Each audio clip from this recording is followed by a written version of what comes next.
Astagfirullahaladzim.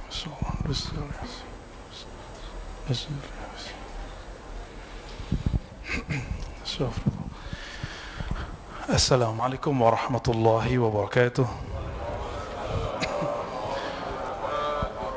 Innal hamdalillah nahmaduhu wa nasta'inuhu wa nastaghfiruh wa na'udzu billahi min shururi anfusina wa min sayyiati a'malina. Man yahdihillahu fala mudilla lahu wa man yudlilhu fala hadiya lahu. Amma ba'd. Allahumma faqihna fid din wa 'allimna at-ta'wil waftah lana ya fattah kama fatahta li ibadika as-salihin. Amin ya rabbal alamin. Bapak saudara, ikhwan akhwat fillah, kita sampai kepada tokoh yang bernama Abu Bakar Asy-Syibli di kitab Ar-Risalah Al-Qushairiyah, salah satu kitab yang mewarisi kerohanian ulama salafus saleh.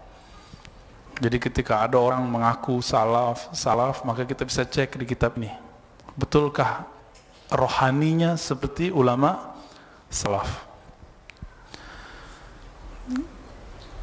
Imam Abu Bakar Asy-Syibli disebutkan oleh Imam Al-Qushairi Baghdadiul Maulid, orang yang lahir di kota metropolitan di zamannya bernama kota Baghdad. Baghdad itu belum ada di zaman Rasulullah. Baru Khalifah Al-Mansur di khalifah kedua atau ketiga di kekhalifahan Abbasiyah membangunnya di abad kedua Hijriah. Maka ditambahkan Baghdad Darussalam. Jadi kalau beberapa kitab tidak menyebutkan kalimat Baghdad, hanya disebutkan ila Darussalam. Sekarang yang menggunakan istilah Darussalam tetangga kita Brunei. Semoga negerinya betul-betul salam, ya. Amin. Al-Mansha, dan juga besar di sana. Nah, ini tantangannya besar. Besar di kampung, lahir di kampung, besar di kampung, mungkin godaannya tidak sebesar di kota besar, ya. Maka jika dia melewati itu, dia sangat mungkin menjadi kekasih Allah. Sahib Junaid wa man fi asrihi, dia berguru kepada Imam Junaid. Di dalam teks-teks lama, teks ahli hadis dan ahli zikir, berguru itu disyaratkan kalimatnya sahibah. Apa arti kata sahibah?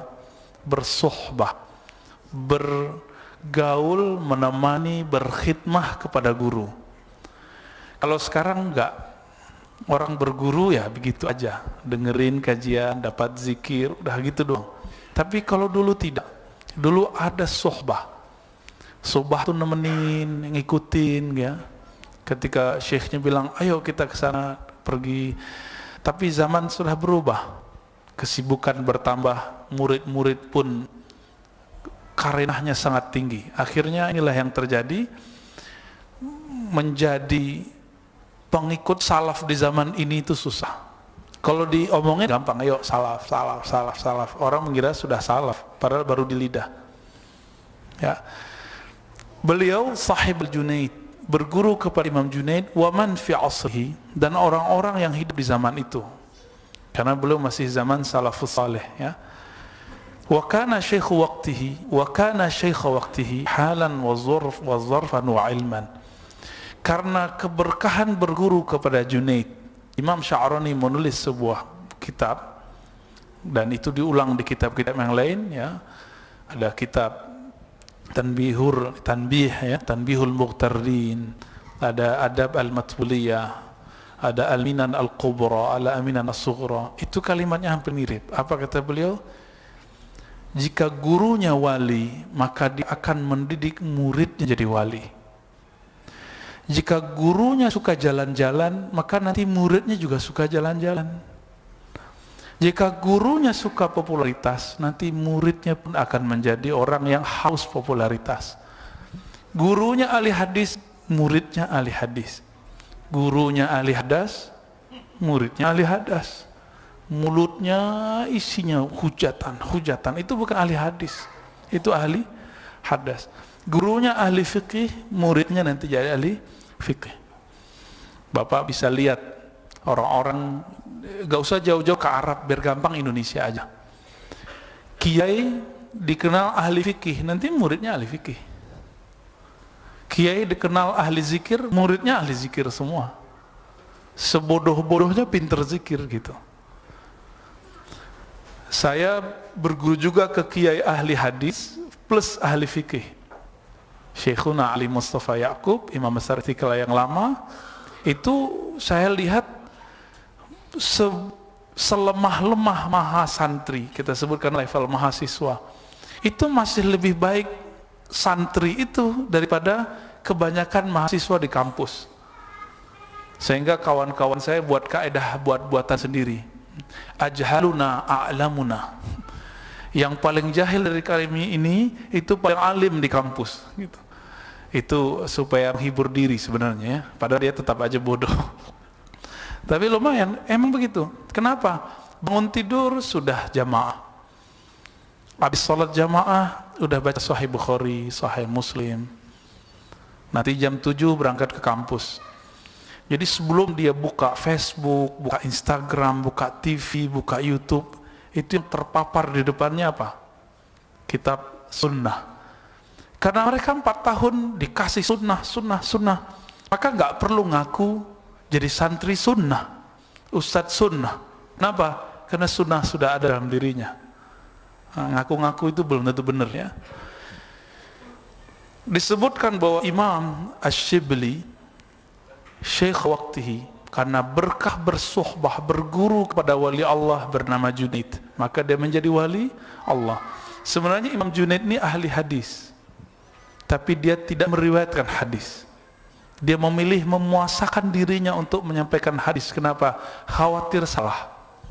Begitu ulama dulu takut menyampaikan hadis. Kalau saya hidup di zaman itu, semua riwayat saya akan dianggap dhaif. Tapi kalau di zaman ini atau menganggap sahih. Padahal hafalan kita bermasalah semua. Dulu hafal, sekarang hilang. Itu udah biasa. Imam Junaid ini dikatakan beramal dengan mazhab yang bukan mazhab yang 4. Jadi dulu ada mazhab Ishaqi. Konon katanya Imam Junaid ini beramal dengan mazhab Ishaqi, tapi nggak ada yang ngamalin setelah itu. Ada yang mengatakan mazhab yang lain ya. Namun kita juga dapat riwayat Junaid ini bermazhab dan mazhab Imam Syafi'i, wallahu alam ya. Dan jadi ulama salaf pun bermazhab. Terus sekarang ngaku ikut salaf tapi anti mazhab. Antum ikut salaf yang mana? Ya. Nah, lalu di versi ulama Malikiyah dikatakan Malikiyul mazhab. Beliau bermazhab Maliki. Jadi emang begitu Pak, enaknya jadi ulama terkenal di zaman itu, diperebutkan semua mazhab. Bapak coba lihat Imam Bukhari, itu namanya muncul di mazhab Syafi'i, muncul di mazhab Maliki, muncul di mazhab Hanbali. Jangan pusing, itu sebenarnya keajaiban. Orang kalau pinter diperebutkan nggak? Diperebutkan, nanti dicocok-cocokin. Menurut pengikut mazhab Syafi'i, Imam Bukhari ini 70% fatwanya mirip dengan Imam Syafi'i.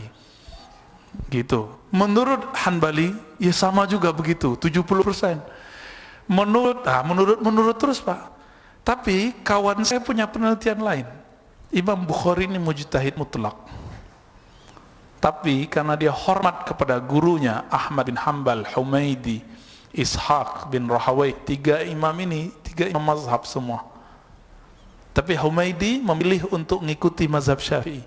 Ahmad bin Hanbal membangun mazhab baru. Ishaq bin Rahawai setelah diskusi dengan Syafi'i merombak mazhabnya yang disebut mazhab Khurasan. Jadi ulama mazhab itu muncul di kalangan salaf. Maka yang anti salaf, anti mazhab, atau dibalik, anti mazhab, anti salaf. Gitu sederhananya. Langsung aja ke Al-Quran dan Sunnah Ustadz. Kita tanya balik, langsung ke terjemahan atau langsung ke makna? Itu beda loh. Antum biasanya itu cara cuci otak, brainwash paling enak. Oh nggak usah ikut Ustadz, nggak usah ikut ulama, langsung aja ke Quran dan Sunnah. Ini kalimat saya akan ulang-ulang sering Pak, biar masuk ke alam bawah sadarnya. Jika kita mengatakan ayo kembali ke Al-Quran dan Sunnah, apa yang muncul? Terjemahannya atau teksnya? Terjemahannya, ngaku aja ya, benar gak? penerjemah itu seorang ustadz nggak? Dia melebihi Imam Syafi'i atau di bawahnya? Melebihi Imam Ahmad bin Hanbali atau di bawahnya? Di bawahnya. Sepakat? Sepakat ya. Maka jika antum itu bilang, Quran Sunnah aja, terus ternyata yang dipahami adalah terjemahan Sahih Bukhari, terjemahan Kementerian Agama, maka sebenarnya sudah jauh turun tingkat di bawah mazhab yang ada, mazhab si penerjemah. Itulah sebabnya kenapa muncul kelompok-kelompok indeks di kampus dulu. Jadi mereka hafal nomor, nggak hafal ayatnya, hafal nomor doang. Itu caranya untuk nyuci otak murid-murid. Untungnya hafalan indeks itu diambil oleh Ustadz Adi plus sama ayat-ayatnya, diambil ala pesantren, akhirnya perfect. Jadi yang suka indeks jadi balik lagi deh ya. Kalau enggak udah jadi ingkar sunnah. Sudah banyak yang ingkar sunnah karena ngikutin indeks Quran. Baik. Nah, ini enaknya jadi ulama yang hebat, diperebutkan banyak mazhab. Aisyah 87 sana, hidup sekitar 87 tahun, tua atau muda itu. Ya. Wafatnya 334. Coba mundurin 87 tahun. 334. Mundurin berarti 60 tahunan atau berapa tahun? 40 tahunan beliau hidup di zaman salaf. Beliaulah pewaris salaf. Ini Imam Shibli. Beliau ketemu dengan imam kontroversial yang jadi inspirator dari tokoh yang kontroversial juga di negeri ini, Syekh Siti Jenar. Ya, Syekh Siti Jenar itu dipengaruhi ajaran seorang tokoh namanya Al-Hallaj, Abu Mansur Al-Hallaj. Pernah dengar ya? Yang kemudian nyampe di negeri kita, nyampe di Jawa, diistilahkan dengan manunggaling Kaulo Gusti. Saya bukan orang Jawa, tolong dibenerin kalau salah terjemah. Manunggal itu bukan bahasa Jawa asli sebenarnya, bahasa Sanskerta lama. Artinya manunggal, menyatu, hamba dengan Tuhan. Cocoknya itu disebut ittihad, bersatu hamba dengan Tuhan. Ajaran itu sudah ditegur oleh gurunya Shibli, namanya Junaid tadi. Apa kata Junaid? Ternyata Junaid itu salah satu guru daripada Abu Mansur Al-Hallaj. Apa kata Junaid? Ya Hallaj, wahai Hallaj, hentikan syatahat-syatahat. Apa arti syatahat? Nyeleneh-nyelenehmu. Udah ditegur. Lebih tinggi Junaid atau Hallaj? Junaid. Imam Junaid bilang apa? Jika tidak engkau hentikan, la yaqta'uka illa dam, maka tidak ada yang menghentikan kata-katamu, nyelenehmu itu kecuali hukuman darah. Apa arti darah? Nyawa. Kapan beliau ngomong? Sebelum tahun 300, sebelum beliau wafat. Beliau Imam Junaid wafat 297 Hijriah. 297 Hijriah. Imam kita kemudian menulis kapan Al-Hallaj wafat. Dihukum gantung kapan? Dihukum pancung, bukan gantung. Tahun 309. Berapa tahun? 297 309. 13 tahun, 14. 3 atau 14 tahun baru terjadi. Itu Al-Hallaj. Walaupun ada sebab-sebab lain, nah itu kita nggak usah bahas ya.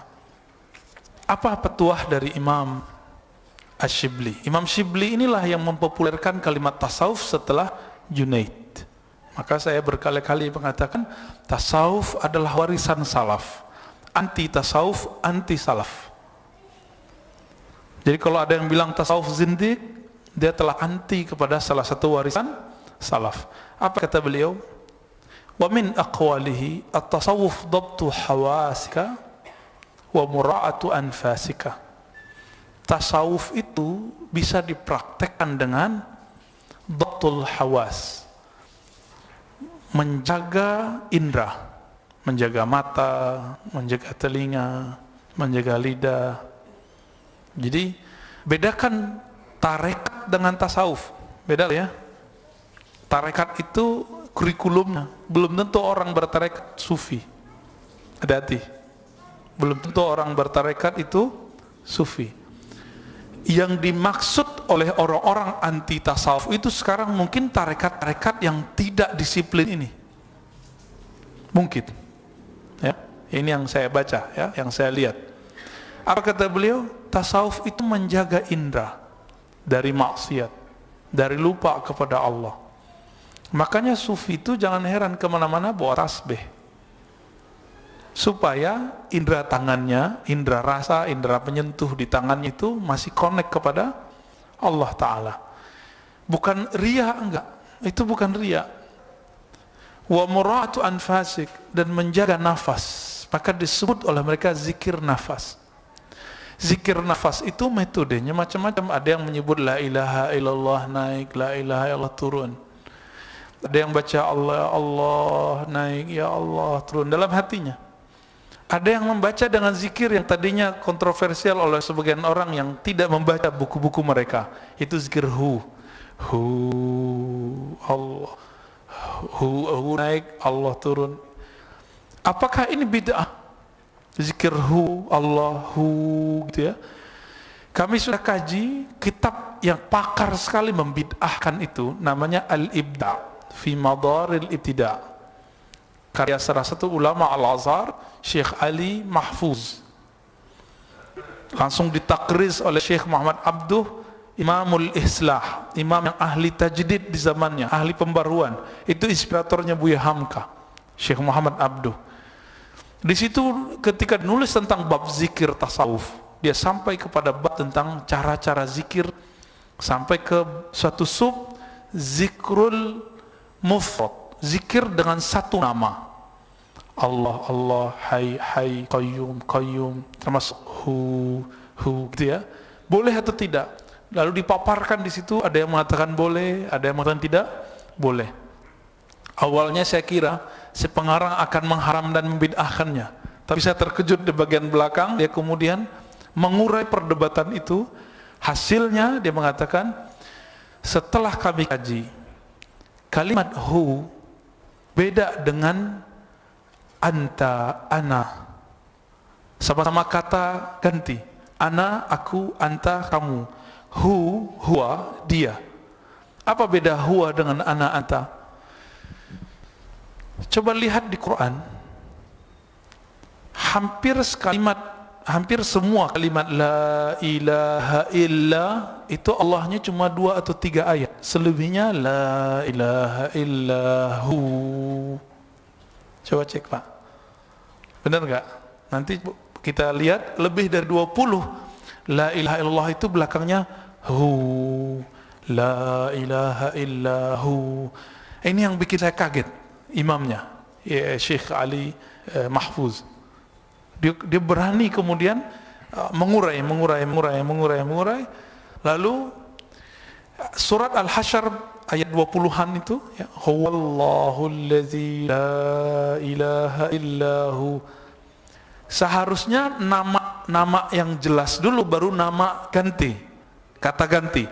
Seharusnya kan Allahu huwallazi, kan begitu ya. Allah dialah, kan begitu seharusnya. Ini kenapa? Huwallah, huwa dulu. Maka muncul kaidah dalam bahasa Arab.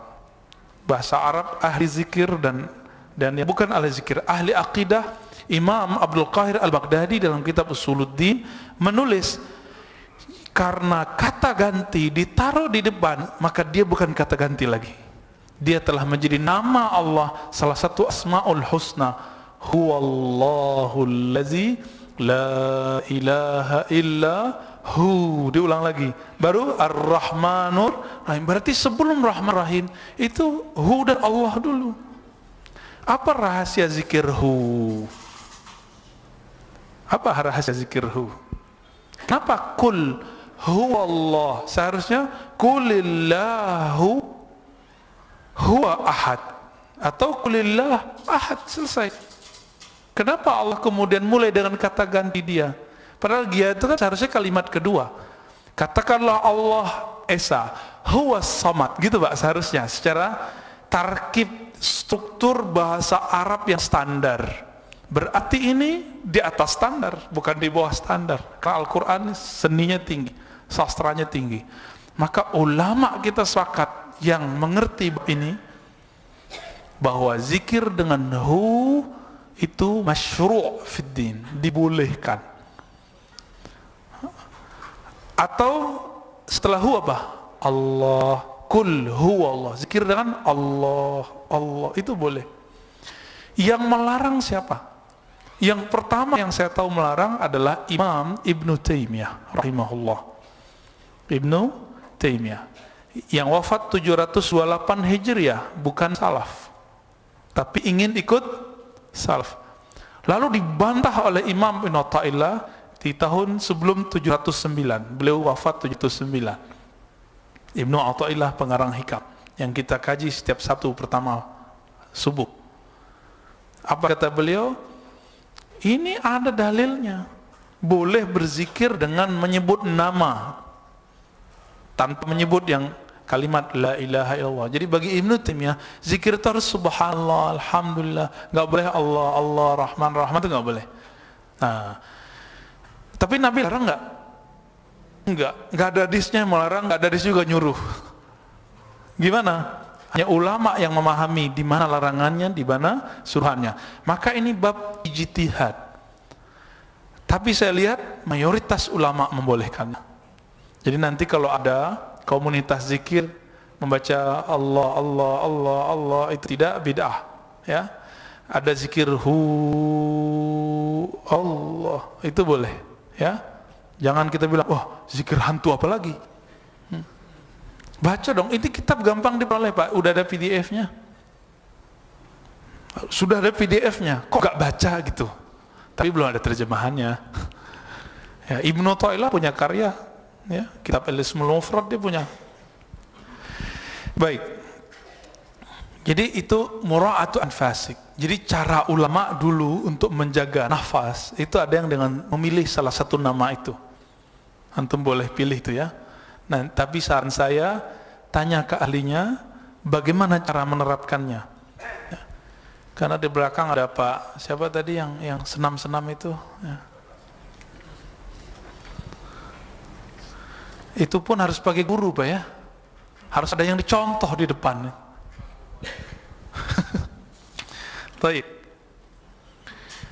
Imam Asy-Syibli ditanya mengenai kapan seseorang hamba, seorang kita ini layak disebut murid seorang sufi. Coba lihat, selama ini kita ngejek-ngejek sufi nih. Apa kata beliau? Murid itu, belum guru ya, belum syekh, belum wali, baru murid. Kapan seseorang pantas disebut murid? Apa arti murid? Dari kata arada yuridu, orang yang berkeinginan, berkehendak mendapat ridha Allah Ta'ala. Orang yang berkehendak, kehendaknya itu diridhai oleh Allah, dicintai oleh Allah, sehingga geraknya memang sudah gerak dari Allah. Allah lah yang menggerakkannya, sehingga Allah pun ridha. Allah kalau sudah ridha, orangnya keliru, itu pasti dimaafkan kalau sudah ridha. Tapi kalau tidak ridha, sedikit pun salah, itu tambah jauh. Apa kata beliau? Seseorang akan menjadi murid hakiki, akan mencapai keridhaan Allah hakiki. Apa? Idza stawat haluhu fis safar wal hadar. Jika amalnya itu stabil, mau lagi traveling, safar, ataupun lagi nginep, lagi tinggal di rumah. Ini coba cek. Kalau lagi pergi ziarah ke Nabi, umrah, pergi traveling ke Turki, ke Perancis, ke Australia, itu amalan tahajudnya berubah nggak? Zikir pagi sorenya bolong nggak? Ya. Zikir nafasnya hilang nggak? Ternyata pilot itu lebih keren dari ustadz. Pilot itu kalau dia lewat ke jalur yang turbulennya tinggi, semua nama Allah itu keluar di belakang. Penumpang nyebut nama Allah semua, Pak. Allah Akbar, Allah Akbar. Biasanya yang paling tenang itu yang udah biasa zikir. Yang paling ribut itu dia hanya ingat Allah saat susah. Ingat Allah kalau mau mati doang. Emang kita kapan matinya dia nggak tahu. Bapak masih ingat nggak? Saudara masih ingat dulu awal naik pesawat takut mati nggak? Dari awal naik sampai akhir turun itu nama Allah nggak putus. Bisa nggak hidup begitu? Itu yang sebenarnya murid. Kalau rasa itu dibawa ketika kita hidup begini, maka Nabi mengatakan kepada sahabat-sahabat beliau, jadilah engkau seperti orang-orang yang abirus sabil. Apa arti abirus sabil? Orang yang musafir. Jadi ciri-ciri kalbunya sudah kalbu murid. Apa ciri-cirinya? Safar atau tidak safar, tahajudnya, witirnya minimal witir. Witir nggak lepas. Salah satu yang saya rindu dari naik pesawat lama-lama itu saya khataman zikir, Pak, di pesawat. Jadi kita bawa alas itu, nanti kita punya target-target. Nanti kan ada petanya, sampai di mana target zikirnya apa gitu. Dan itu nikmat sekali. Semoga nanti sebelum safar belajar zikir safar ya, biar nanti connect-nya tinggi. Kalau enggak nanti sibuk nonton gitu. Nonton nanti setelah zikir.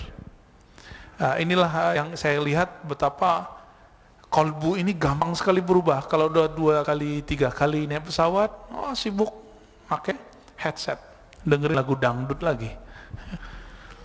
Ntar meninggal, waktu bangkit di alam kubur, pertama yang dicari, mana headsetku?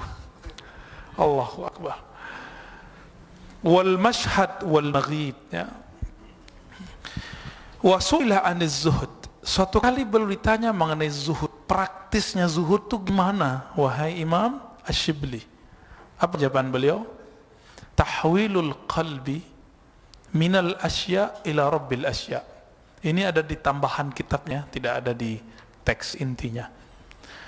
Zuhud itu bukan teori membuang harta, nggak ada. Jadi saya udah cek, Pak, semua kitab-kitab ulama salafus soleh mengenai zuhud, hampir tidak ada yang nyuruh buang harta. Selalu zuhud itu urusan kalbu. Coba lihat kalimat ini, tahwilul qalb, memindahkan kalbu dari asya. Asya itu jamak dari syai', sesuatu selain Allah. Memindahkan kalbu dari sesuatu selain Allah ila rabbil asya, kepada pencipta segala sesuatu. Siapa itu? Allah. Jadi waktu mau makan, misalnya senangnya makan daging, ketika nafsu mau makan daging, maka dipulangkan waktu baca bismillah. Bismillah. Bismillah itu maksudnya, ya Allah, ini darimu. Maka kenyangnya itu permanen. Ini rahasia, Pak. Orang yang makan dengan bismillah, maka tidak akan pernah lapar di akhirat. Kenyangnya itu berlanjut sampai ke akhirat. Tapi siapa yang tidak memulai dengan basmalah, jangankan ke akhirat, di dunia pun belum puas. Penuh perutnya, tapi belum puas mulutnya, lidahnya, jadi begah. Nah itu dia. Kok tiba-tiba udah penuh aja nih perut, tapi kita merasa kayaknya belum cukup. Ah ini dia. Kenapa? Mungkin bismillahnya baru di awal. Jadi ternyata bismillah itu bukan hanya dilafazkan. Ini yang disebut mura'atu anfasik, menjaga nafasmu. Kalau Bapak baca kitab Imam Ghazali, mungkin gak kuat ngikutinnya. Imam Ghazali mengatakan di Ihya Ulumuddin, salah satu adab makan, setiap menyuap itu baca bismillah. Bismillah. Bismillah. Gak bisa ganggu, Pak, orang makan begini. Ya. Kalau kita gimana? Sambil nonton ya, sambil mangap. Sehingga benarlah suapan saat zikrullah dengan kalbu, itu syaitan gak ikut makan. Tapi jika memakan lupa kepada Allah, maka waktu menyuap itu separuh untuk syaitan. Begitu dalam hadisnya. Untung kita nggak bisa lihat, Pak. Bapak kalau sudah lihat, indigo itu kan nggak ada yang sampai level ini. Karena indigo itu levelnya cuma rendah. Yang sampai level ini disebut kasyaf. Kasyaf itu tersingkap alam gaib. Kalau kita melihat, kita akan lihat setan di rumah kita sekarang udah gemuk. Benar nggak?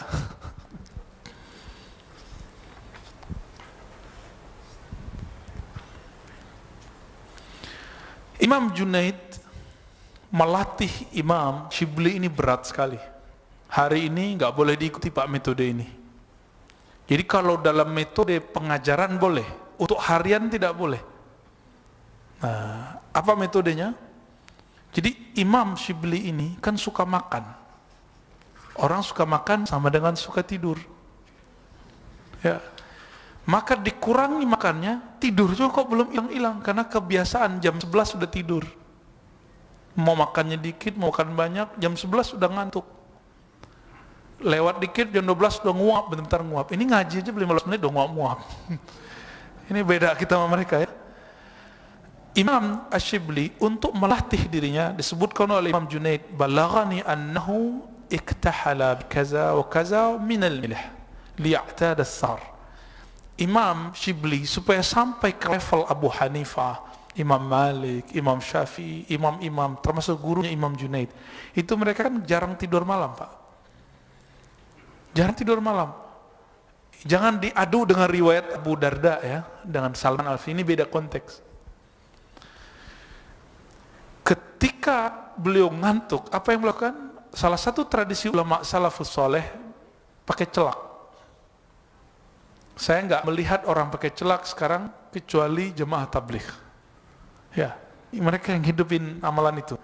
Kita nggak senang tuduh-tuduh aja dia ahli bid'ah. Padahal dia ngamalin sunnah yang paling remeh diamalin. Do'if pun hadisnya dipakai, nggak mau ketinggalan. Apalagi yang sahih. Saya orang pesantren, Pak. Tapi adab-adab yang saya baca di kitab-kitab itu, saya ketemu ini jadi jemaah tabligh. Ketemu jemaah tabligh. Walaupun beberapa kita nggak siap dengan hurufnya, apa-apa segala macam ya. Namun karena Syekh Tabligh ini pendirinya seorang sufi, muhaddis, Syekh Albani nggak suka, maka ditulislah, bukan Pak Albani ya. Kalau Pak Albani suka kayaknya. Di sini ada Pak Albani, Pak Tudung. Orangnya tawaduk ya, insya Allah. Apa kata Syekh Albani? Jamaah Tabligh itu adalah sufi modern. Albani kalau bilang sufi itu ngejek. Albani kalau bilang sufi itu menyesatkan sufi, gitu maksudnya. Maka beberapa ulama-ulama di Al-Azhar itu menulis bantah-bantahan terhadap Syekh Albani. Tapi saya nggak mau bantah-bantahan dengan Pak Albani. Ya, bantah-membantah itu mengeraskan kolbu ya, kita nggak usah. Jadi beliau bercelak, tapi bukan celak dengan batu asmat itu, atau asmat Pak Ismit namanya. Bercelaknya dengan apa? Serbuk hitam yang dicampur dengan garam, tapi garam gunung, mirip-mirip kayak ya Himalaya itu ya. Tapi jadi ada kandungan garamnya dipakai, sehingga matanya nggak bisa ngantuk. Jadi setiap kali mengantuk dia langsung pasang. Enggak buta, Pak, enggak buta. Kenapa? Nabi mengatakan iktahilu fa innahu yujlil basar. Hadisnya hasan. Hendaklah kamu bercelak karena celak itu dapat menerangkan basar, pandangan. Ini berat kan nih? Saya enggak menyarankan untuk pakai ya. Saran saya cuma satu, kalau mau bangun malam, kita kan dulu kayaknya nggak ada kopi kali Pak ya. Cari kopi Arabica atau Robusta, tanya ke ahli kopi mana yang bisa menyebabkan kita melek. Tapi tidak pakai gula. Ustadz, saya minum kopi tapi tidur. Ya iya pakai gula. Nggak pakai gula, Pak. Nggak pakai gula, tapi jangan banyak-banyak, dikit aja, biar nggak sering-sering buang air kecil. Dan jangan makan banyak dari siang sampai malam. Jadi makannya mungkin kurma atau apa dikit, pisang. Jangan banyak-banyak, Pak. Cobain, rasain. Nanti bulan puasa aja ya, pas itikaf. Jangan pindah tempat tidur, Pak. Ini masjid malam dulu 7 Ramadan, plok-plok, aduh tidur di mana-mana. Ya Rob, ini iktikaf atau tidur berjamaah? Pas bangun jam 2, udah lewat, Pak, Lailatul Qadarnya. Itu cuma keberkahannya. Salamun hiya hatta matla'il fajr. Hanya keberkahannya saja. Lailatul Qadarnya sudah lewat. Hati-hati. Ya. Maka kalau ingin dapat Lailatul Qadar, jangan nunggunya pas hari H. Nunggu hari H, tahu-tahu udah lewat ya. Masih ada, Pak, ya? Baik. 10 menit lagi.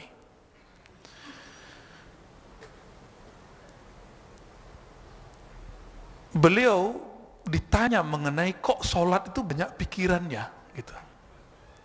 Jadi di abad ketiga beliau sudah siapkan jawabannya untuk sekarang, Pak. Sekarang abad 15 Hijriah ya, 1400-an.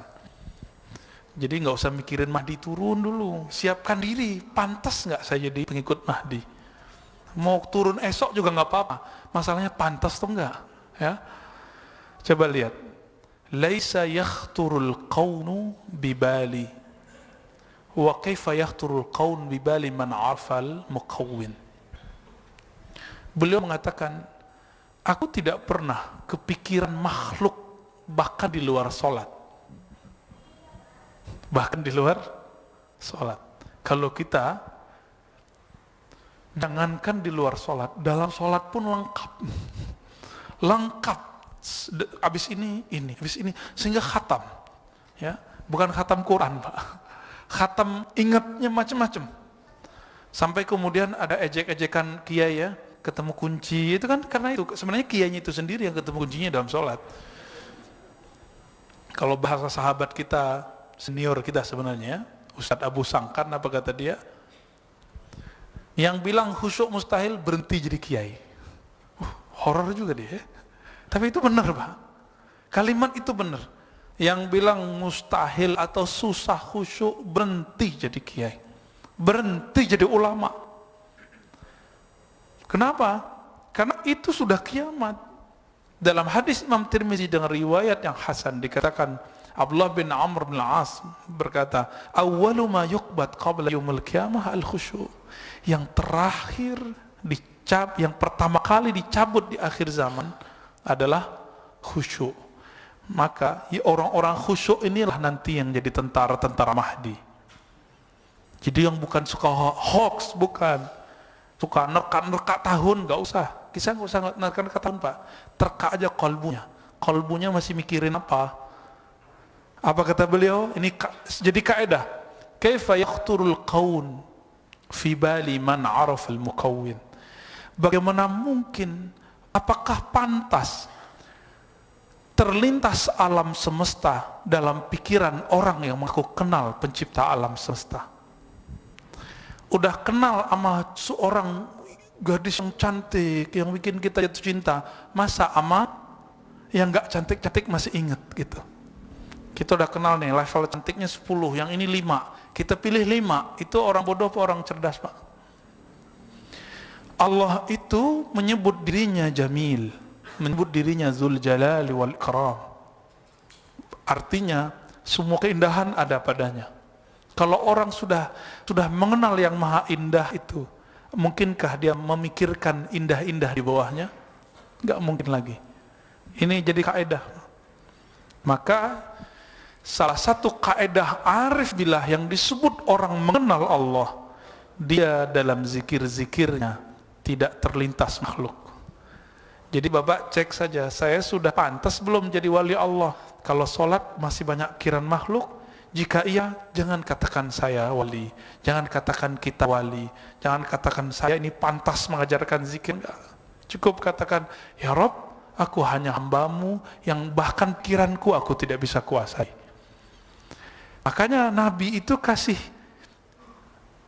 cara supaya menguasai kalbu, langsung diserahkan ke Allah. Gimana? A'inni ala dzikrik. Ini kata kunci, Pak. Bantulah aku ya Allah untuk mengingatmu. Artinya untuk mengingat Allah, si kalbu nggak bisa dengan dirinya sendiri. Dia harus dibantu oleh muqallibul qulub, Allah yang membolak-balik hati. Nah, sudah sering belum minta bantuan? Nah, cara minta bantu itu disebut oleh ahli zikir dan kaifiyatu zikr. Kaifiyat tata cara berzikir. Kalau oleh kawan-kawan saya psikolog, mereka menyebutnya conditioning. Conditioning itu, ya. Nah, masih ada dikit. Dan dikatakan oleh Imam Ash-Shibli ketika masuk bulan puasa, ya, karena Shibli idza dakhala syahr Ramadan jadda fawqa jaddin min asara.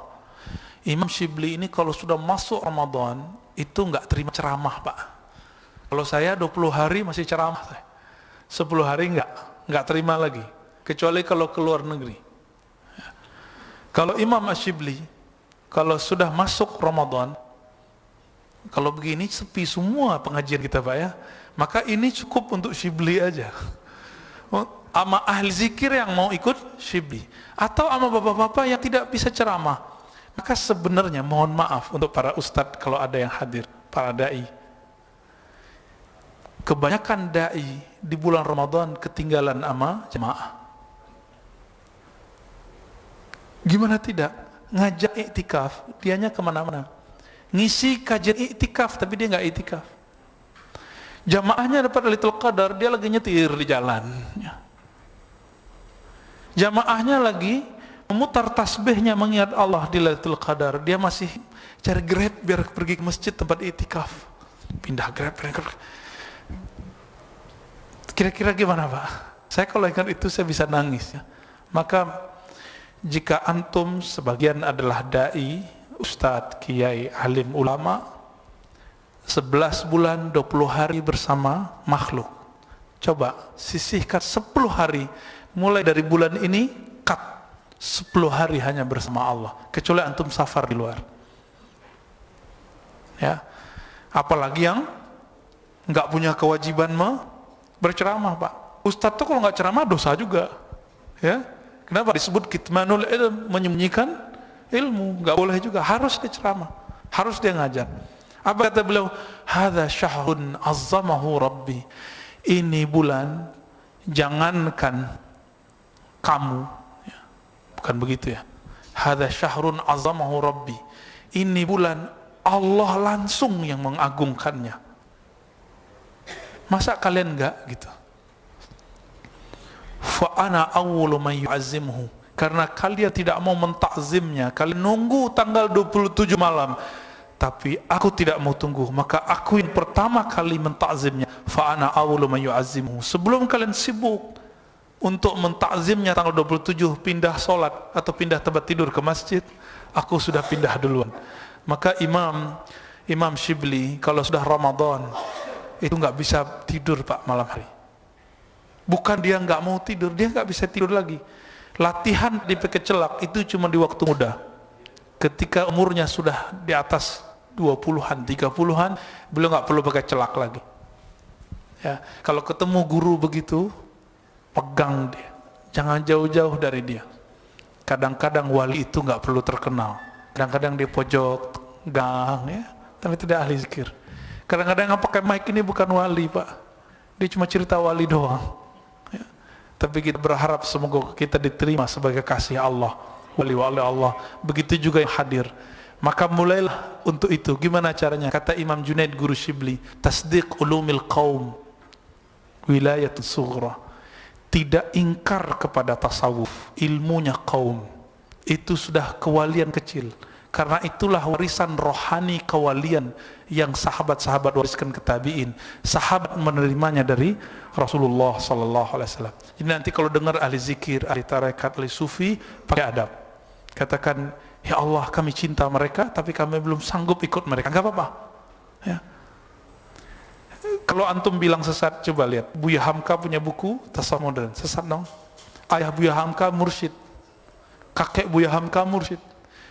Guru dari kakek Buya Hamka di Mekah namanya Said Ahmad Zani Dahlan mursyid tarekat Alawiyah Syaziliyah. Ayah Buya Hamka Haji Rasul pun berguru kepada mursyid. Siapa namanya? Bakri Syata, ahli fikih tapi mursyid tarekat Alawiyah. Maka kalau ketemu mereka beradab, ambil ilmunya, enggak hanya itu, ambil zikirnya, enggak cukup di situ, sohbah. Walaupun sekali seminggu, sekali sebulan ketemu dengan mereka, ikut majelis-majelis mereka. Semoga majelis kita diridhai oleh Allah Ta'ala, aib-aib kita ditutupi Allah Ta'ala. Amin. Rabbal alamin. Rabbana atina fid dunya hasanah wa fil akhirati hasanah wa qina